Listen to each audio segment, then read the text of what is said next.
1059 The Region, in partnership with RE/MAX Prime Properties, present On the Market, real estate advice that works for you. Have a real estate question? Call us at 416-335-1059. Tweet us at 1059 The Region or email us at info@1059theregion.com. This is 1059 The Region. I'm Tina Cortez with On the Market, York Region's exclusive radio real estate show. Our expert from RE/MAX Prime Properties is Asif Khan. Good morning, Asif. Good morning, Tina. So we're going to start today with a bit of a reality check. What can you tell us? Reality check is right up the alley because the reality conference is coming up, Tina. It's going to be held in a couple of days in Toronto, and this is going to be one of the greatest real estate conferences ever put together. The speaker lineup is phenomenal. Okay, so let's go through the rundown. Who can people expect to see there? And is it open to the general public? It is. It is open to either real estate agents or fans of real estate, so anyone can buy a ticket to attend this, and it's going to be phenomenal. You're going to have Simona Lee, you're going to have Bill Clinton, Bosma St. John, and these are absolutely phenomenal speakers. I mean, you've got a great lineup, not only from the real estate industry, but from people outside of the real estate industry, and that's going to give us a great perspective on where the industry is headed and what we can expect. Under Bill Clinton, the U.S. had built the most homes, in a presidency, and we're going to be able to take that information and learn from it and be able to extrapolate that into our marketplace. And you've got people that have run Uber and Netflix and be able to take their ideas and implement them into real estate and just have a phenomenal idea of how 2023 will shape out and what we can expect. And that's exactly what I wanted to ask you. Do you expect that the speakers, the presentations, will inform or guide how the market will sort of unfold in 2023? Definitely. I think there's so many misconceptions out there. And by listening to some of the economists that will be there, Benjamin Tal, David Rosenberg, you've got some very sharp minds there. Them, as opposed to being a realtor, an agent who is working in this industry, in the business.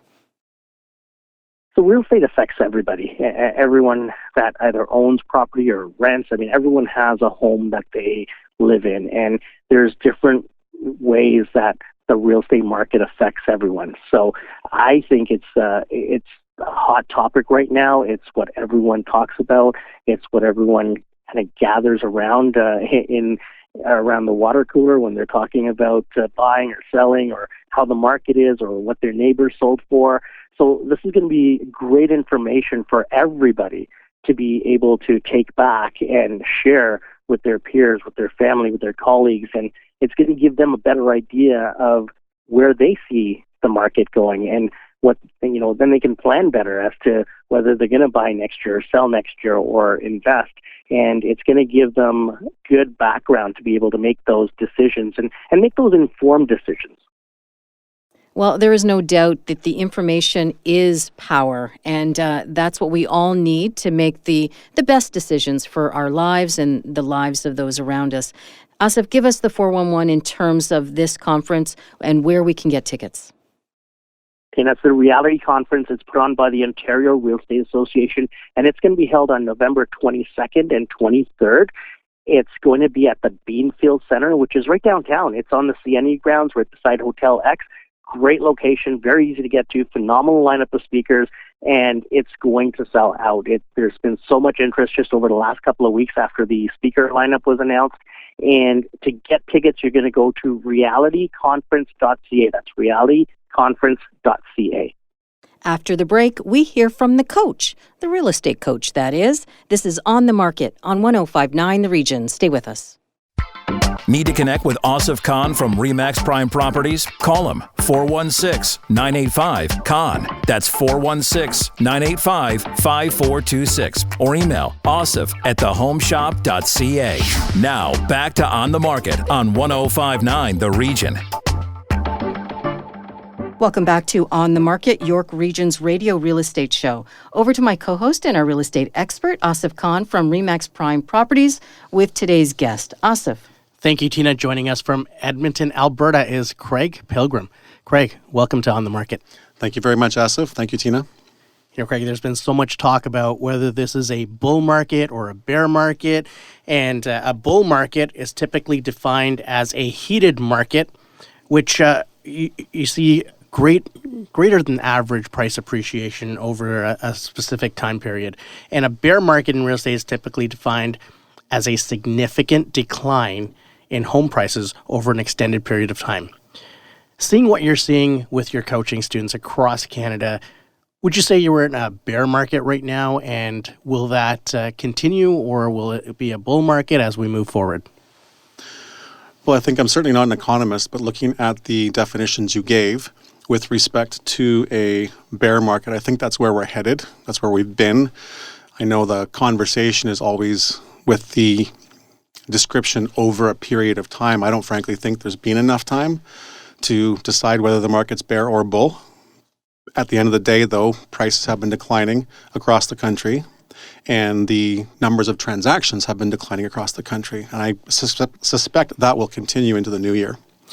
Now, typically, though, a bear market sees a lot of people hitting the market and putting their homes up for sale for various reasons, but we haven't seen that. Have you heard anywhere across the country where they're seeing more listings than previously in the last few years? No, and that's an excellent point, Asif. I coach industry members literally across the country. I don't coach anybody in my own province or in my own city of Edmonton. To a professional across the country, though, absolutely, we are seeing those bear market indicators.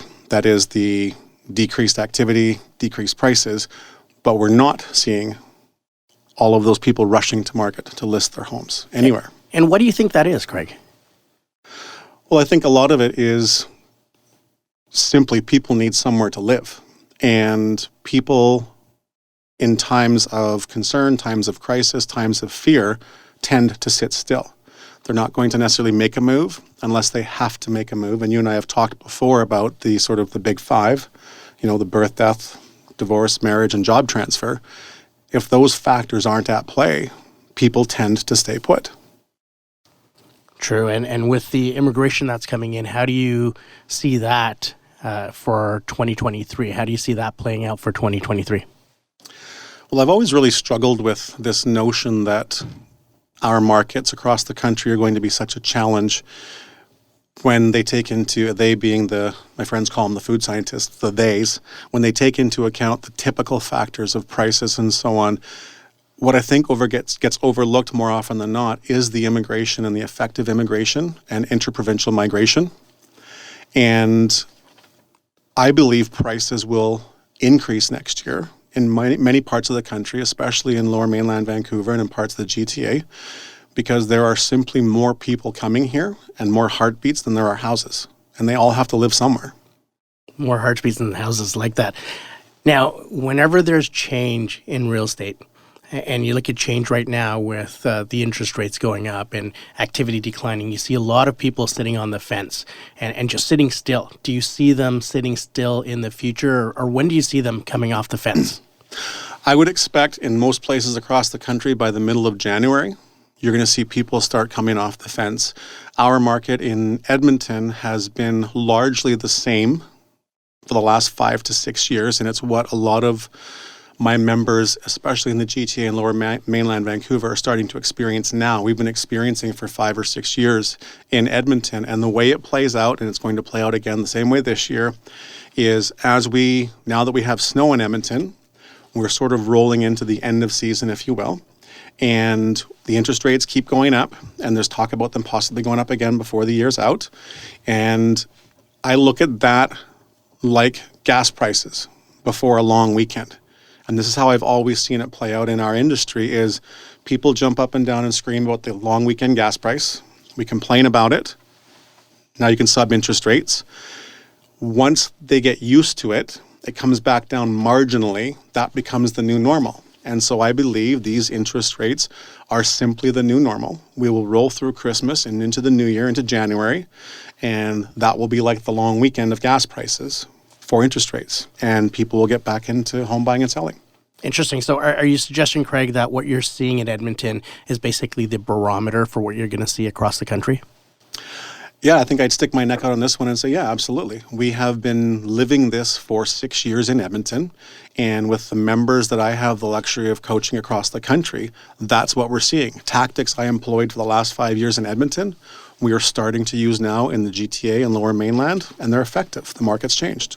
And when we're looking at house prices and you're comparing them to where we were January 1st to where we are now, in the GTA, we're up about 9% overall on average price. So although we've seen a decline per se over the 20-25% increases, the house prices have still increased over the 9-month, 10-month period. So with economists saying that we should expect another 15 to 30% decline, how do you feel about that prediction? I always find it somewhat laughable, that particular prediction. I remember last year there were some large national bodies that went on record to indicate that people are going to take 25 and 30% losses on their homes and they would just have to get used to it or suck it up. And I remember thinking to myself, who can afford to take a 30% hit on anything, never mind $1.5 million asset? Nobody's going to take that hit. They're going to stay until they either die in place or the market changes. And for most people, they only need to wait another year or two and the market will be favorable again and they can get on with life. And you really have to take those predictions with a grain of salt because you need a catalyst for people to want to sell. That's right. And you need high unemployment, which we don't have. We're short people to work and we're trying to hire anybody. So you don't have that. You don't have the catalyst that a typical recession would garner. So, how do you take what's happening in the economy and come up with these prices that they should be falling 15% or 30%? I don't know how they get there. I honestly don't know how they get there. It's like taking 2 + 2 and getting 7. I don't know how they get there. It's not a straight line. It's never been a straight line. And you and I have talked about this many times over the years. I mean, every single market across the country is local almost to the neighborhood, never mind the municipality. And it's the same everywhere in the country. Neighborhood-specific activity continues despite what's happening. And the other thing that we're seeing is rental prices increasing, like skyrocketing. So, people that aren't even in the housing market, if they're renting, they're starting to see huge increases in what they're going to have to pay. So instead of getting a 1+1 condo in Toronto for $2,200, you're starting to pay about $3,000 for that. How's that going to affect the housing market for purchasers? Is the high rent price going to get some first-time buyers off of that fence, and instead of renting, are they going to jump into home ownership? I think a lot of people will use that as the catalyst to get into the market if they've been holding off. Quite often we will hear that people are waiting to hit the bottom. They're waiting for the so-called bubble to burst. And just you and I know the only way you ever can recognize the bottom is when you're climbing back out. So it only can be retrospective.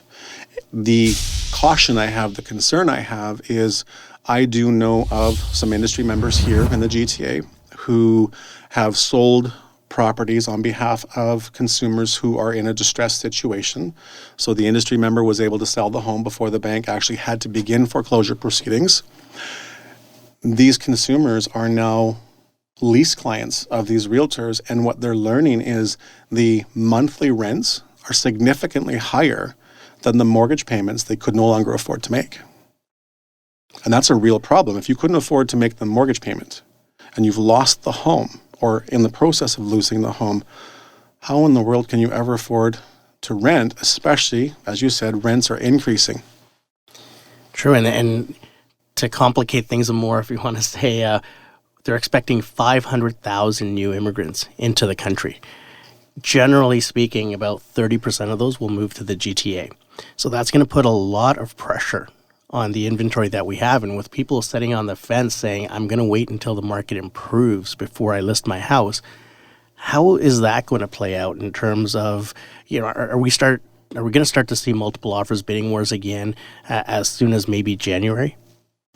I could see that. I could see a repeat of 2022 almost following the calendar of 2023 for exactly the reasons you alluded to. People are coming here faster than they can find places to live. It's a great place to come. The government of Canada wants people to come here. They all have to live somewhere. And if you're the home seller, and this is what we saw earlier this year, it's exciting for you as a home seller, the prospect of the value of your property going up. But where am I going to put you? So, Craig, where do you see us heading in 2023? Do you see, I know you just said that you expect a repeat of 2022, but do you see the bottom falling out after the first quarter or so, or do you see a trajectory that may be a little bit different than what we saw in 2022? I would expect a start to the year not unlike 2022. I would expect it ultimately, though, to be influenced by whatever the interest rates are doing at that time and probably follow a more traditional trajectory. It's kind of that squished bell curve that you and I are used to seeing when things are quote-unquote normal in a market. I would expect something resembling a little more normal next year with the increased or usual activity that we see in this marketplace because people need to move. Now, getting back to the bear or bull market, do you see right now as we speak, do you see us in a bear market? Do you see us in a bull market? I know there's lots of talk from the economists and they're calling it a bear market, but what are you actually seeing with your coaching clients right across the country? Where do you see us with the actual picture, not what's being said or forecasted? Yeah, so I'm not an economist, so I have a limited understanding of bear and bull. We talked about that. Take the simple definitions away.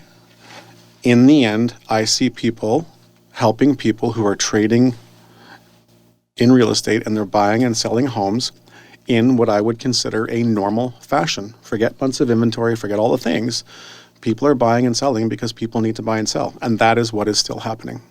So we're back to the old normal. For what I'm witnessing, this is what we used to call normal. This is normal. Craig, always great to chat with you. You're just a wealth of information. Thanks for joining us, and we hope to have you on again soon. It was my pleasure. This was fun. Thank you, Asif. Thank you, Tina. When we come back, your questions. This is On the Market on 105.9 The Region. Stay with us. Need to connect with Asif Khan from RE/MAX Prime Properties? Call him 416-985-KHAN. That's 416-985-5426. Or email asif@thehomeshop.ca. Now back to On the Market on 105.9 The Region. Welcome back to On the Market. Time now for our email questions, and we begin with Etta in Markham. She has a two-part question. She wants to know how to prepare her mom's home to sell and how to find her mom an ideal seniors residence. Asif, where does this search begin? Well, the search is going to begin by us sitting down and trying to figure out what amenities your mom needs to be close to. Does she need to be close to transit? Are there certain things in her life that are very important that we want to keep her near to?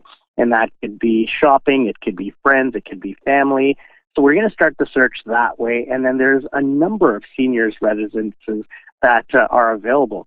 So after that, it's visiting these seniors residences and seeing where your mom is the most comfortable, and then finding out what she wants in that seniors residence. Some of them will have full kitchens, some won't. Is that important to her? Does she like the collaborative type of seniors residences where everyone will get together in a living area, or seniors residences where they arrange tours to go shopping or to different, to casinos and things like that. So there's so many different options available, and it's just finding out what's important to your mom and then taking it from there. As for the first part, again, there's decluttering is the main thing, and after that, it's getting a realtor in there to identify what can be changed easily and give you the most bang for your buck in terms of small renovations. So we usually go out and we'll point out things that we need to do to the home, and we'll work with the sellers or their family in order to make that process less stressful. because all in all, if someone's been in this house for 25, 30 years, it's a very stressful process, decluttering and then having to make the changes necessary to showcase the home properly. So, rely on your realtor to bring in their contacts and to bring in their people that they have used and are comfortable with in order to make these changes and make that process as stress-free as possible for your mom and for your family. So your advice would be for Etta to really connect with her agent and to find perhaps those companies, those resources who could help with the declutter and perhaps those small maintenance issues that need to be addressed in the home. Exactly, because you want to make sure the house shows the best possible. And, seniors' residences are expensive, so you want to make sure that you're getting the most out of that property in order to, facilitate that next phase in your mom's lifestyle. And, if you're going out and getting different people that may or may not know how to showcase a home properly, it may cause you a lot of stress and take a lot longer than it should. But there are certain companies that do this and have done this often, and they know how the process works and how to go about it. Our next question comes from Joe in Thornhill. He wants to know your best guess on the spring housing market and if he should even consider selling, or do you expect a price drop and he should stay put? Asif, what do you think? Well, we're certainly anticipating that the spring market will be a lot more active than it has been over the last few months. And there's a few reasons for that. One, usually when there's certain changes, it takes the public about 2 to 3 months to digest the changes and know that that's the new reality. And, we're not going to have those low interest rates that we saw during the COVID period. We're not going to have those again. So the interest rates will fall in between the 5 and 6% mark. And those were normal rates going back about 3 years or so. The other thing that we're going to get back to is the immigration. So we're going to start seeing more and more people coming in, which is going to put pressure on inventory, which is going to help sellers with their properties, selling their properties. Because right now we're down in inventory because sellers are not putting their properties up for sale. They know that it's quieter out there, and they're going to wait for the spring market. So I would recommend jumping on just before the spring market really kicks in, so maybe end of January, sometime in February, to beat your neighbors to the punch. Because when there's a lot of inventory on the market, it's more beneficial for buyers. So as a seller, you want to jump the gun a little bit and get on there first so you have all the attention of the buyers that are out there on your property. There's going to be a lot of buyers coming off the fence, and we anticipate, again, that January, February, March should be a lot busier than what we've seen over the last few months.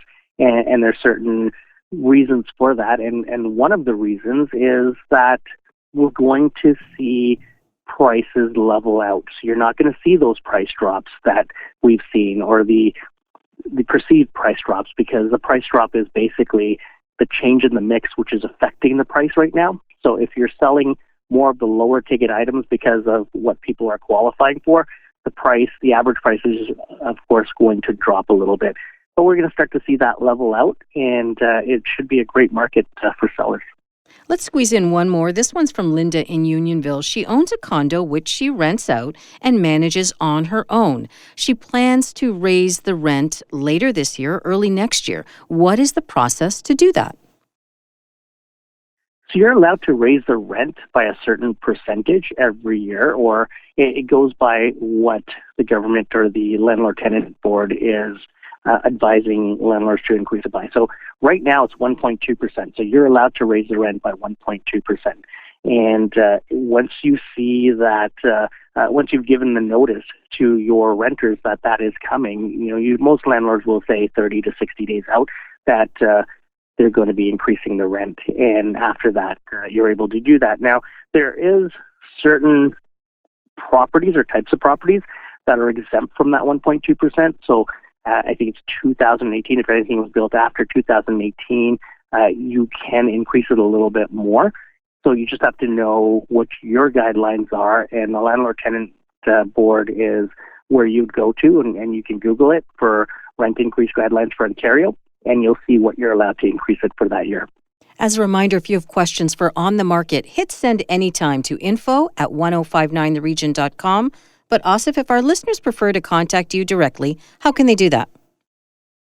they can get me at 416-985-CON. That's 416-985-5426.